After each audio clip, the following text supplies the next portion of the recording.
Good morning, everyone, and welcome to our coronavirus telephone town hall. Please stay on the line as we will begin in just a few minutes. For whatever reason, if you are disconnected from the call, you can dial in again at any time at 855-731-4616. We will also be sharing some helpful information throughout the call, so we also invite you to have a pen and paper ready. I also want to say that our staff are already ready on the line to submit your questions to the health specialists and the Congresswoman, so please press *3 to be connected to staff, and you can do that at any time. And now for our Spanish-speaking neighbors, I have some quick instructions to direct them to our Spanish resources. Buenos días y bienvenidos a nuestra conversación acerca del coronavirus. Si ustedes recibieron esta llamada es porque ustedes viven en el 6º distrito de Pensilvania y la congresista Houlihan les representa en la Cámara de Representantes. Porque solo tenemos 45 minutos, no podemos traducir el discurso, así que les recomendamos que visiten el sitio web de la congresista Houlihan en Houlihan, escrita como su apellido, .house.gov. Otra vez, visiten el sitio web en houlihan.house.gov.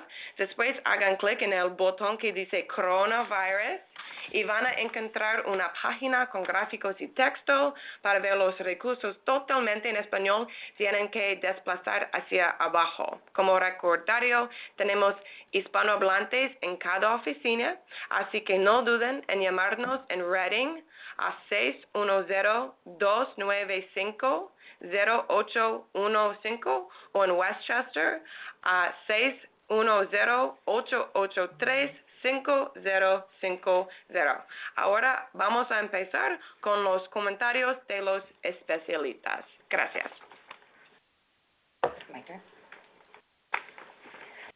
So hi, everyone. Good morning. This is Chrissy Houlihan. Thank you very much, everyone, for joining us this morning. And I know that there's been a great deal of conflicting information going around. So I wanted to convene this call with local health experts so that members of our own community can have access to the best possible information about smart steps that you can take to prepare. I'd like to take a quick moment to discuss the work that's ongoing in Congress regarding the outbreak of coronavirus across the country. Last week, we passed on a bipartisan basis an emergency response package of $8.3 billion in funds. This money can only be used to fight the virus and other infectious diseases. This package includes $2.2 billion in public health funding for prevention, preparedness, and response. It provides $950 million to support state and local health agencies in conducting vital public health activities, such as lab testing and infection control. It includes more than $3 billion for development of vaccines, therapeutics, and diagnostics to prevent or treat the effects of coronavirus. And lastly, it provides $1 billion in loan subsidies, which would enable Small Business Administration to provide an estimated $7 billion in low-interest loans to help those small businesses that are being affected by the outbreak. I also joined 60 of my Democratic colleagues on a letter to the President that identified some flaws in the early phases of efforts to contain the disease, including disorganization and a poorly defined chain of command, the spread of bad information, requests for budget cuts and inadequate funding, and staffing vacancies. We offered and continue to offer to work constructively with the administration to make improvements. And we made clear that lives, of course, depend on the President and his team leading. In terms of our call today, rather than try to answer all the questions myself, because I'm certainly not an expert on this topic, I've invited 3 local health experts who will brief us on the coronavirus and on the efforts that we're making in our community to protect people. We have on the line Dr. Paul Offit, the Director of the Vaccine Education Center at the Children's Hospital of Philadelphia, or CHOP, Jean Kastner, the Director of Chester County Department of Health, and Marie Keim, the Director of Epidemiology, Infection Control, and Prevention at the Reading Hospital. The structure of this town hall will be as follows. First, Dr. Offit will speak to what we know about the coronavirus on a global scale, what we have seen in the U.S. and in our community, and best practices for protecting yourself. Then, Jean Kastner will speak to the efforts in Chester County and what we can be doing to keep our community safe. Then Marie Kime will speak to the efforts in Berks County and the City of Reading and what we can be doing to keep our community safe. Following these remarks, at around 8:40, we will be taking your questions. Again, to ask a question at any point in the call, please press *3. This will transfer you to one of my staff who will take down your question and put you in the queue. We plan to get to as many questions as we are able to, and if we are not able to get to your question, a member of my team will get to you after the call. Thank you very much. I am now pleased to hand this over to Dr. Offit. Thanks, Chrissy. So briefly, coronaviruses have been identified as a separate group of viruses really since the 1960s. There are 4 human coronaviruses that constantly circulate through the community, primarily during the winter and spring. At our hospital, Children's Hospital of Philadelphia, I'd say about 15% of the respiratory infections that come into our hospital are caused by coronavirus. Now, that's not this virus. A few years ago, there were the first of what have been 3 novel coronaviruses to emerge. By novel, I mean there was no population immunity. No one had ever seen these viruses before, so they had the population to spread broadly. The first was called SARS, which stood for Severe Acute Respiratory Syndrome, caused about 8,000 cases and 800 deaths. In the United States, it caused fewer than 10 cases and no deaths. The second was called MERS, Middle Eastern Respiratory Syndrome. That caused about 2,500 cases and 1,000 deaths, fewer than 10 cases and no deaths in the United States. The third is this one, so-called COVID-19. Again, this one originated in Southeast Asia. It is a bat coronavirus. There are many different mammals that have their own strains of coronaviruses. This is largely a bat coronavirus. And because there is no population immunity, it has the capacity to spread widely. Now, it came into in this country in January, roughly. Since that time, there have probably been thousands of cases. We're still trying to identify that now that a test has become broadly available. And at least as of last night, there were 26 deaths. Now, this virus is going to be spread in one of 2 or both ways. At first, the first way would be the so-called respiratory route, meaning small droplet spread, meaning that if you come in contact, sort of face-to-face contact within 6 feet of someone who is coughing or sneezing or talking who has COVID-19, you can catch it that way. If that's true, if that's the primary route of spread, given that there is no population immunity in the United States, and given that there is not a vaccine that creates immunity, then it should spread broadly and should cause a lot of damage, which is to say, one would imagine, like flu, it would cause tens or hundreds of thousands of cases and thousands of deaths. I mean, influenza this year has caused between 20 and 30 million cases, 300 to 500,000 hospitalizations, and depending on which CDC estimate you look at, between 18,000 and 46,000 deaths. That's flu. That's a respiratory virus. Now, the second way that this virus could be spread, and this may be the predominant way, is the so-called fecal-oral route of spread, which is the way hepatitis A virus is spread. It's the way that bacteria like Salmonella or Shigella are spread. If that's true, then it should be just regional outbreaks like norovirus causes, for example, cruise ships, nursing homes, and just local regions or districts. If that's the primary route of spread, then you're going to see less disease. You're going to see more like thousands of cases and possibly hundreds or possibly low thousands of deaths. We'll see. We'll see how this plays out. Over the next few months, we'll see how this works, and I think that'll teach us which of the 2 routes of transmission is really the most important. So I think the next 2-3 weeks, month will teach us a lot about spread. But if the so-called fecal-oral route is critical, then what becomes most important is hand washing. And so both routes of spread may occur. We'll see which is the most important over time. Thanks, Chrissy. Thank you, Dr. Offit. And we're going to turn this over now to Jean Kastner, a member from the Director of the Chester County Department of Health. Thank you, Congresswoman. Just kind of stemming off of what Dr. Offit said, the not having enough information to know what its primary route is really what makes a novel virus like this more complex. But fortunately, not only Chester County Health Department, but our health departments throughout the Commonwealth have plans in place, and those plans allow us to begin with a really strong protocol for how to respond to such outbreaks. And then we adjust them as we learn more from the data and the information coming in. So as everyone knows, this is a very rapidly evolving situation, and we do anticipate the identification of more cases and then also, in conjunction, our increase for any risk of community spread.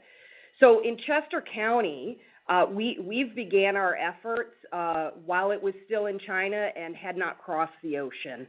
So in that effort, we were, as I said, kind of fine-tuning our existing plans. Currently, with not only the support of our county commissioners, but also critical support from our Department of Emergency Services, our health department is operating out of an emergency operations center with two key priorities: preventing and mitigating the transmission of spread, and communicating credible, actionable, and accurate information through multiple communication channels so individuals are informed, they get the facts, share the facts, and reduce the fear. We use a variety of public health strategies to accomplish those two key priorities. Disease surveillance is one of them, and this kind of ties back to how we understand its transmission.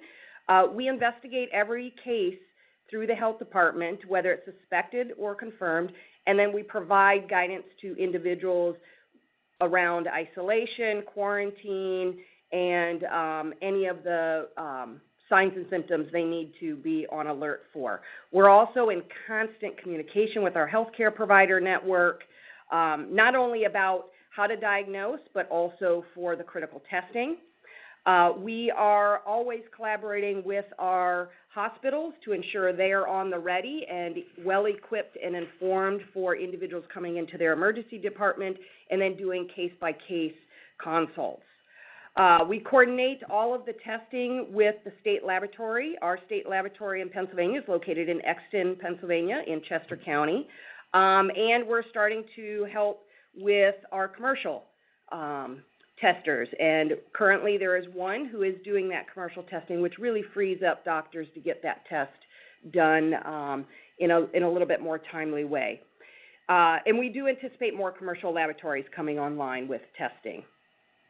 Anybody who feels that they may have been exposed or experiencing symptoms of coronavirus should really first visit their doctor. Start with a phone call to express the symptoms and any travel history, and your physician will guide you from there. But ideally, a clinical evaluation is absolutely necessary before a test is ordered. The other route we're using is public information, much like the Congresswoman is doing. We're trying to get as much accurate information out for individuals as well as organizations. We have developed many toolkits, tip sheets, reference guides, for schools, businesses, first responders, faith-based organizations, nonprofits, many, as well as, families, parents, and caregivers. All of our resources can be found at www.chesco.org/coronavirus or through our Facebook. And as I mentioned, we continue to build out guidance based on incoming information. The guidance can range from individual case management of persons who are ill and being quarantined or managed within a hospital setting to general cleaning for our homes and our schools and other organizations.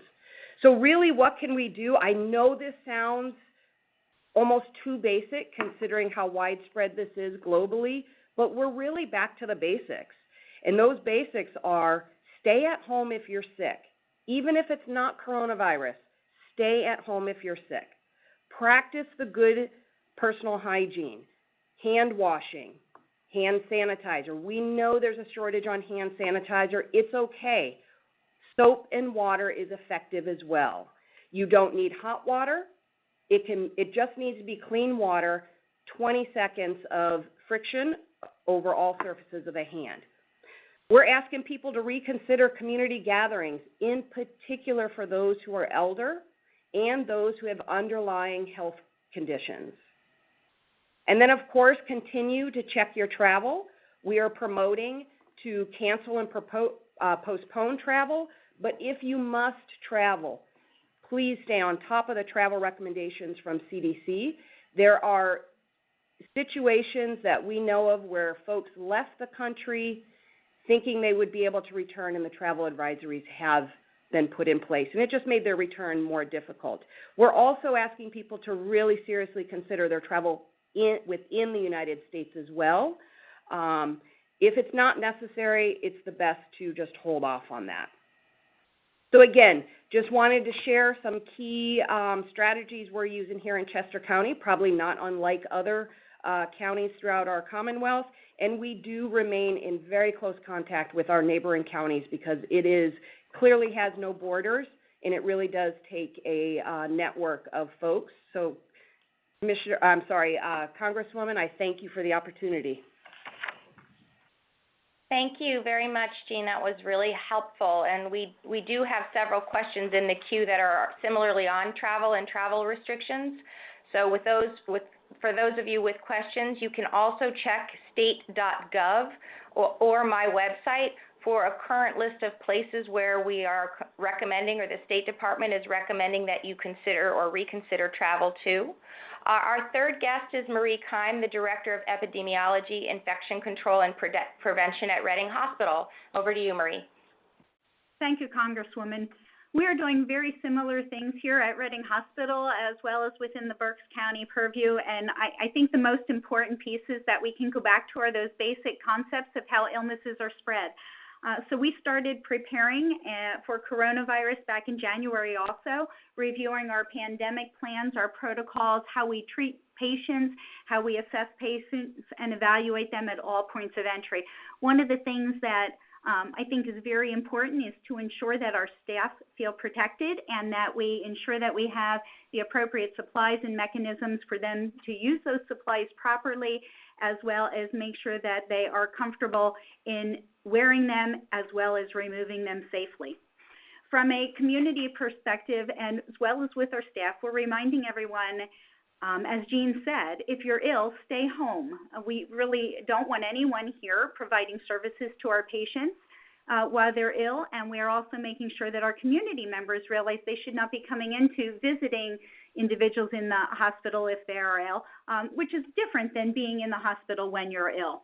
We're really trying to reinforce the hand hygiene message, and again, soap and water is great. It's a perfectly acceptable way to prevent the spread of organisms and transmission. We've all become so comfortable with our alcohol sanitizer and like it, sometimes we forget that soap and water is sufficient. We want to make sure that we are screening individuals at all points of access. So if you come into services at any one of our areas, you're going to be asked, have you traveled recently? What are your signs and symptoms? Do you have a respiratory illness? And we're going to follow an algorithm that will allow individuals to reach out to our infection prevention department and collaborate with our colleagues in the Department of Health to determine if there's any testing that might be necessary for anyone suspected of COVID-19. I think it's really important from our perspective. We've spent a lot of time working with our emergency services providers and our county health department and our pandemic planning to make sure that anyone, even from their home environment, if they're reaching out to need to be transported to an emergency department for treatment, that they are also assessed accordingly and that our EMS providers are protected properly. We have done quite a bit of education. We too have a lot of information and frequently asked questions posted onto our online communication center, onto our websites, linking and continuously paying attention to the CDC updates and trying to be on top of all of that information and collaborating with all of our community partners as well as our state partners in all of the initiatives. I think it's important to make sure that we are staying on top of the information because it is constantly evolving, and I think that one of the things that's really important for us and for our community is to understand that we will modify things accordingly, and as that information comes out, we might make some changes in those processes, and we're going to make sure that whatever we have is consistent with the most current information that we're finding within the testing through the CDC and or WHO and others as the information becomes available. Going back to those basics again is to remind everyone to be healthy, eat healthy, be very aware of what you need to do to protect yourself as well as protecting others, because it's not just all about us. We need to think about our impact on the community and how everything we do does affect them. So encouraging everyone in their self-care, hand hygiene, and following those respiratory hygiene principles, I think would be the most key messages that we're trying to promote and encourage. And thank you for the opportunity. Thank you so much, Marie. This is Chrissy again, and we are now into the question and answer portion of our town hall. Remember, we are only able to answer questions about coronavirus on this town hall. And so if you do have a question, please hit *3. We do have many, many questions, and we may not be able to get to all of them, but remember that we will also have a member of our team contact you after the town hall if we are, for whatever reason, not able to get to your question. The way that we're going to work this is I will call out a person's name and the town that they are from, and then at that point you will be unmuted so that you can ask your question, and I will be directing the questions to our various experts. So the very first question that we have is from Susan in Kennett Square. Susan in Kennett Square, if you're still there, would you go ahead and ask your question? Yes, thank you. I'm wondering, are there tests available in Chester County, and is testing happening, and are there any confirmed cases? Thank you, Susan, for your question, and we're going to direct that question to Jean Kastner, please. So, good question.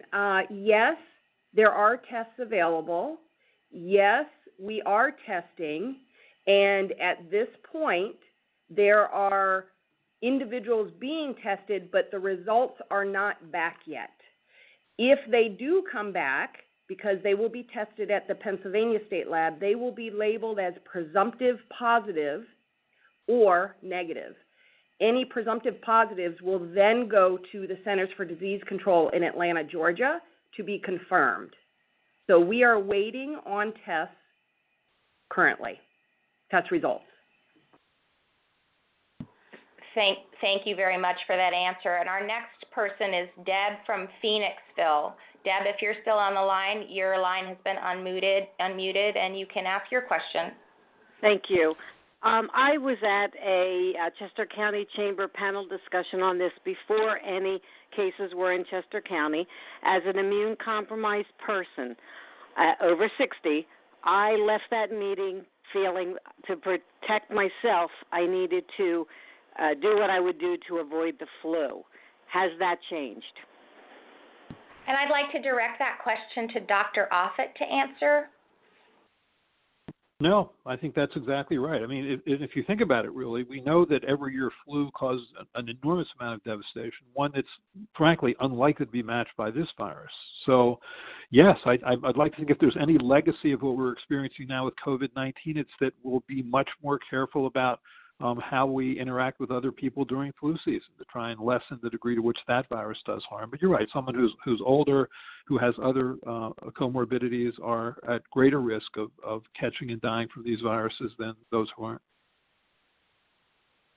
Thank you, Doctor. The next question is Jack from Lower Heidelberg. If you're still on the line, your line will be unmuted. Good morning. I was wondering about the danger of catching the virus from the mail that you collect from your mailbox on a daily basis and bringing in the newspaper. Thank you. Thank you very much, Jack. I'm also going to throw that one to Dr. Offit. I think the danger is extremely low. I mean, I do think, though, that if fecal-oral spread is important, hand washing probably becomes the most important thing we're doing. So I think sort of frequent hand washing would put one at lesser risk. And it's true if you touch an ATM machine, if you touch a handrail. I think sort of frequent hand washing deals with all that. Thank you, Doctor. The next one is from Maria from Reading, if you're still on the line.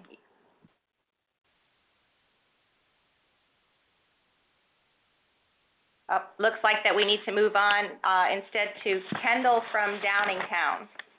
Yes. Hello? Yes, you are on the line. Yes, I'm just wondering that, we're all so fearful of this coronavirus. I mean, I see on the news that the regular virus, air quotes, kills, 15, 16, 20,000 a year, and we don't seem to be as concerned of that, even though this corona is only in the hundreds. Why are we so concerned about this now and not all the other viruses that kill many, many more people? And that also I will direct to Dr. Offit. Right. That's a great point. I mean, if by regular virus you mean what people refer to in the news, sadly, as common influenza.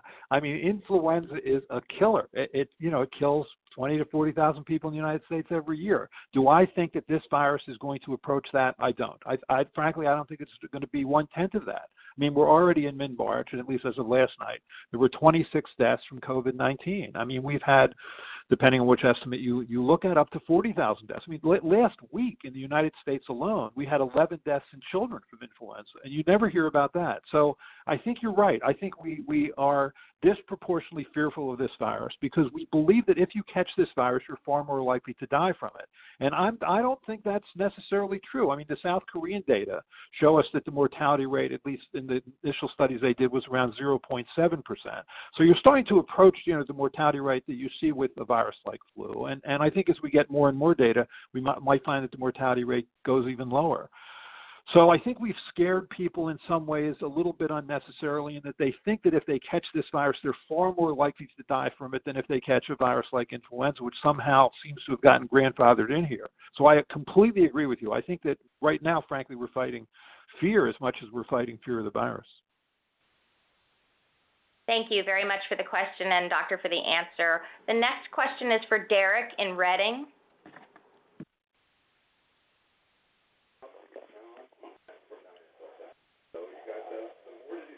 You there?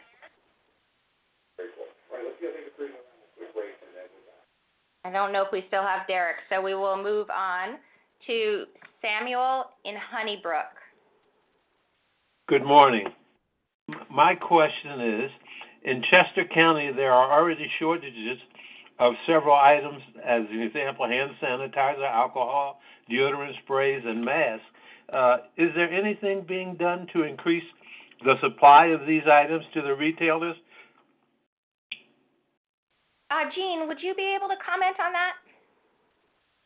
Yeah, I'll offer my understanding is there are efforts going on to increase it, not necessarily through the county efforts, but just through the natural, supply and demand change. What we're really trying to stress is let's not wait for the hand sanitizer to be restocked on our, store shelves. Let's use soap. I mean, soap and water is as effective. Ideally, people should be using the hand sanitizer when soap and water is not available, like, traveling and they're away from a restroom. But, yes, there are efforts, but with the, the growth shortage, it's going to take time to refill. Thank you for the question and for the answer. Patricia in Reading, please. I was wondering if we know how long an infected person is contagious before they show symptoms, and what's the turnaround time from the time they're tested till we get a result? I'm going to throw that over to Ms. Keim if she has something to add there. Good morning. Thanks for your question, Patricia.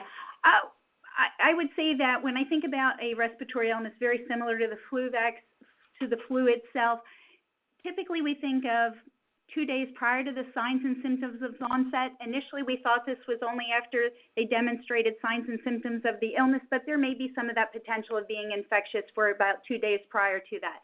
And the second question that you had, the second part of that question itself, could you restate that? That's how long it takes to get results from the testing. I think that's going to vary where the testing goes, and certainly, Jean, you can help chime in. I can say that within the specimens that we have submitted to the laboratory in Lineville and Exton, Pennsylvania, we've been able to receive those results within a very rapid turnaround time of 5 to 12 hours. If we use some of the commercial laboratories, it would be longer. You both. The next question is for Deborah in Paoli. Deborah, you should be unmuted. Good morning. Thank you for taking my question. My question is, if someone has a coworker who's tested positive and the rest of the office is told to self-isolate and work from home, does that include their whole family? Like, should they send their children to school? And also, is there a difference between self-isolation and quarantine? I'm going to push that over to Dr. Offit. Right. I'm not sure to the degree to which what we're doing is going to make a difference in this sense.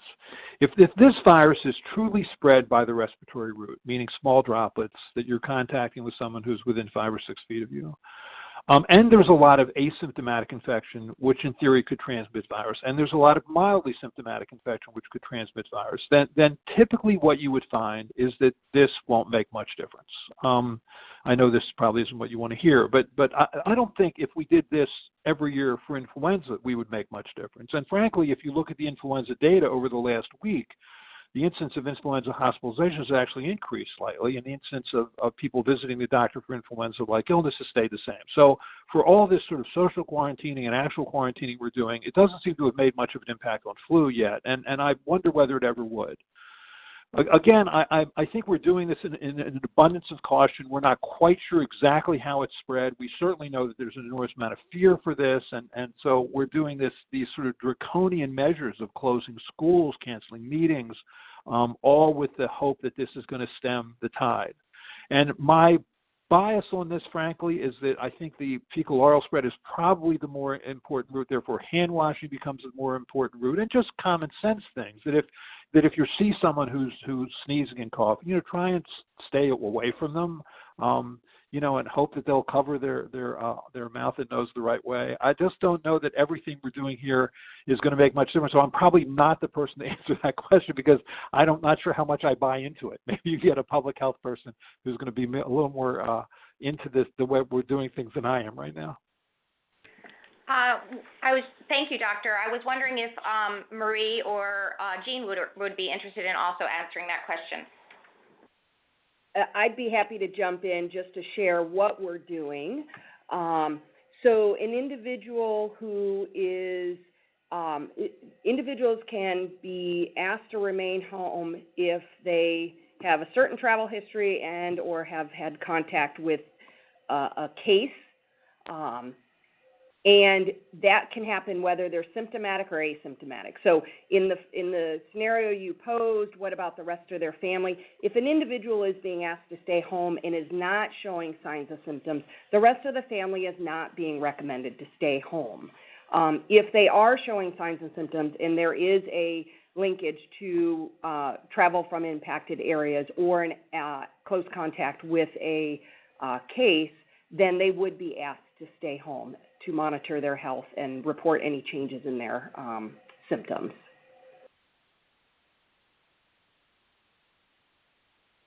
Thank you. We have a time for about 3 or 4 more questions. The next one is for Heather in Spring City. If you're still on the line, you're unmuted. Hi, good morning. Someone did answer my question. I was just wondering, I haven't heard the time frame from when people are being tested to actually getting those results. And is there a difference between being presumptive and actually being confirmed? Ms. Kastner, would you be able to answer that for us? Yes, based on how the federal system has been set up for this, a presumptive case means the sample has been tested by a state laboratory. CDC in Atlanta, Georgia is a federal laboratory that then retests using their mechanisms to confirm that case. So presumptive just means it is locally tested and not confirmed at the federal level. Thank you very much. And our next question is Russell from Coatesville.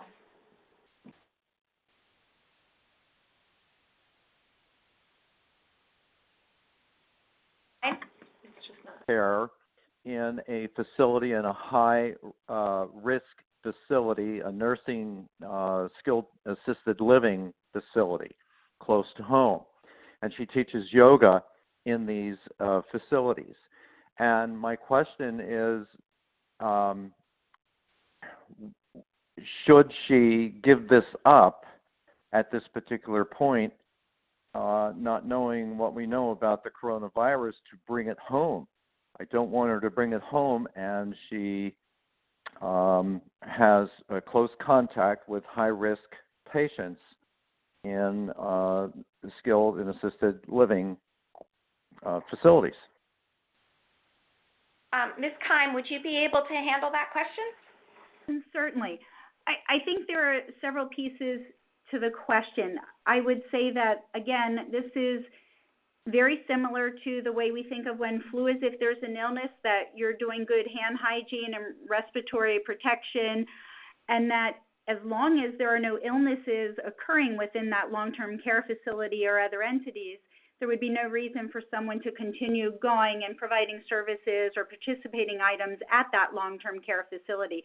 So it's back to those good common sense hygienic practices that we do all year, all season.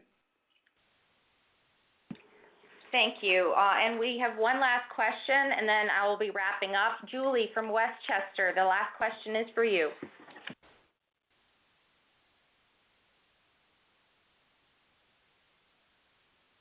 Julie, are you there?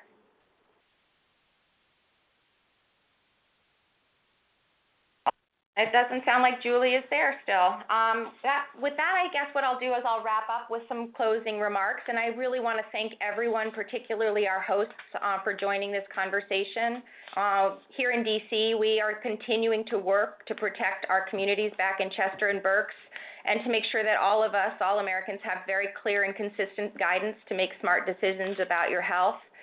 Here in Washington this week, we will be looking at paid sick leave, food security, anti-price gouging protections, the affordable treatment for all of this potential pandemic. We will be working across the aisle with both the Congress and the Senate, and as well the administration. I want everyone on this line to know that our office is available to you to connect with resources. And I would also encourage you to check out our website, which is houlihan.house.gov, where you can find a button to check out updates on the coronavirus, including State Department travel warnings and CDC contact information. You can also access cdc.gov and 1-877-PA-HEALTH as well if you have any questions. Thank you, everyone, and as always, it really is an honor to serve you in this community. As you remember, I will be following up with questions for those we weren't able to get to. Again, thank you very much, and stay safe.